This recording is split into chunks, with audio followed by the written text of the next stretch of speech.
Ինչպես կգնահատեք այն փաստը, որ Ալիևը չի գնացել ֆաշիզմի դեմ հաղթանակի միջոցառմանը Մոսկվայում։ Սա պետք է գնահատեն նախ եւ առաջ ռուս գործընկերները։ Ես կարող եմ ասել, որ Ալիևը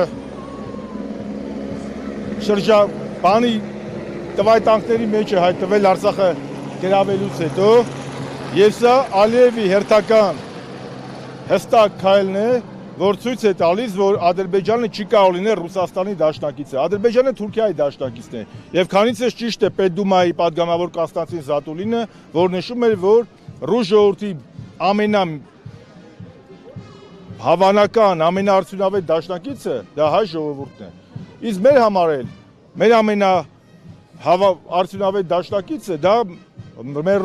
ժողովուրդն է, եւ ես ուզում եմ ասել, որ դրա մասին պատգամել է մեր մեծն հայ Գարեգին Նժդեհ, ով ասել է, մեջբերում եմ ռուսերեն.